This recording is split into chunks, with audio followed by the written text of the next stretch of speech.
Hi,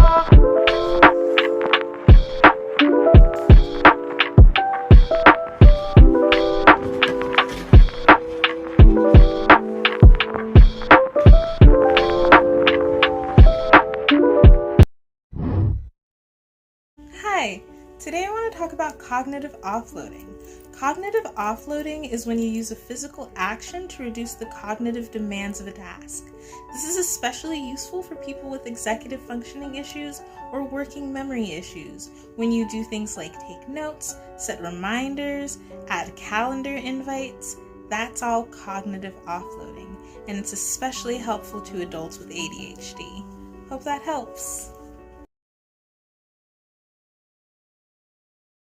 I get overwhelmed so easily. My anxiety creeps inside of me, makes it hard to breathe. What's come over me feels like I'm somebody else. So just don't get over. We do not care.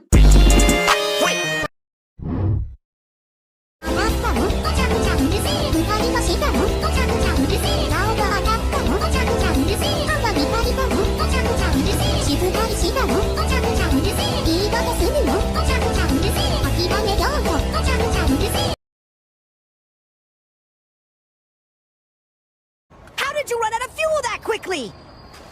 I emptied it out. Emptied it? Why? To make room for the tuna.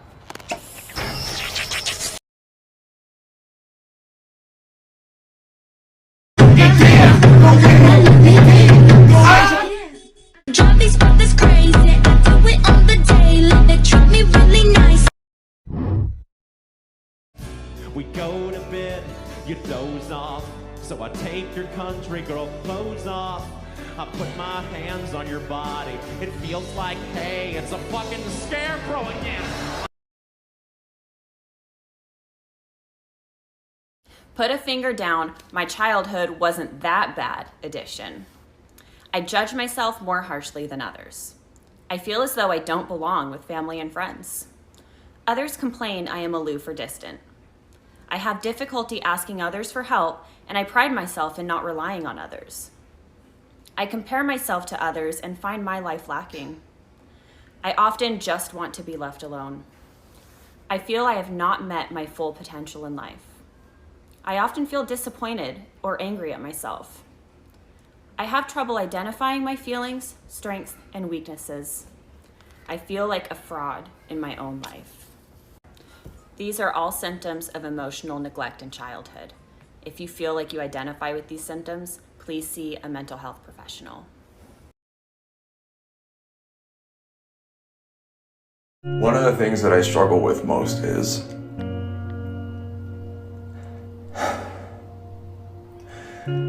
look, I can love somebody and have it be the easiest thing in the world for me. I could be there for them emotionally, physically, whatever they need. If you have a problem, please tell me about it, because I definitely want to be there for you and talk you through it.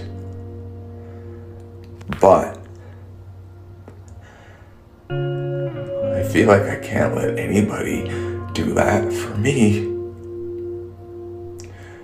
because I don't want to be a burden. And I feel like everyone has left me before, because I am one.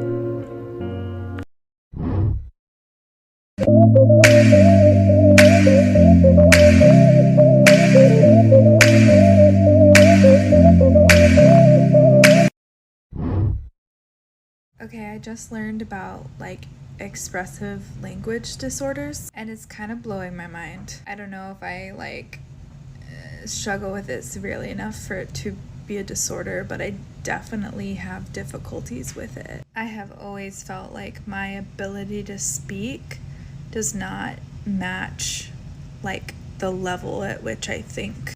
My thoughts are at such a higher level than what I can make come out of my mouth, and it is the most frustrating experience. I'm constantly grabbing and searching for words, and I can never find the right one, and what comes out of my mouth is so simple compared to the thought I'm trying to express, and it's maddening. But that might be that's a real thing. It's blowing my mind. Certified trauma professional here. With all of the focus on abuse, let's talk a minute about emotional neglect. The emotionally neglected child doesn't learn to be loved, so they will settle for needing to be needed. This looks like parentification, where kids take on what should be parental responsibilities. This is when kids get stuck looking after our parents' emotional well-being rather than the other way around and having our parents meet our emotional well-being needs. In doing so, we lose touch with our own needs and instead become almost compulsively focused on other people's needs and comfort. All right, let's talk about the 8 executive functions and how they can go wrong, aka executive dysfunction. Number 1 is impulse control. So when this executive function is working well, it means that you can listen to the thoughts that come into your mind, but you don't necessarily have to act on them, especially not immediately. When you have executive dysfunction in this area, it means that you might act on your impulses immediately, or you may struggle to act on your impulses at all and feel totally trapped. Number 2 is emotional regulation. When this is going well, it means that you can feel an emotion, but it doesn't completely take you over. As you may have guessed, when you have executive dysfunction in this area, it means that the emotions completely take you over, or you're completely unable to feel your emotions. Number 3 is flexible thinking. So when this is working well, it means that you're able to adapt to change. And when you have executive dysfunction in this area, it means that change is really, really hard for you. You have a set way of doing things, a set way of thinking about things, and deviating from that is really hard.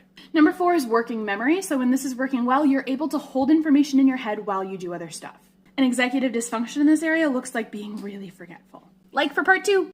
All right, welcome to executive functions part 2. The 5th executive function is self-monitoring, and when this is going well, it means that you have an accurate self-concept. You are able to think about yourself, your progress, your actions, your inaction accurately. With executive dysfunction in this area, you may have a hard time keeping track of what you've accomplished or how your actions add up to create your general character. The 6th executive dysfunction is planning and prioritizing. And when this is going well, you are able to look at what needs done, prioritize what needs done first, and make a plan. With executive dysfunction in this area, you feel really overwhelmed by seemingly simple tasks because you can't figure out what comes first and how to create a plan of action. The 7th executive function is task initiation. And when this goes well, it means that you're able to think, hey, I should do this, and then you get up and do it in a timely manner. With executive dysfunction in this area, you may sit around desperately wanting to do the thing, and you just can't, and you don't know why. Finally, the 8th executive function is organization, and when this goes well, you are able to categorize and organize things in a way that makes sense. With executive dysfunction, you can't. Sorry for party rocking.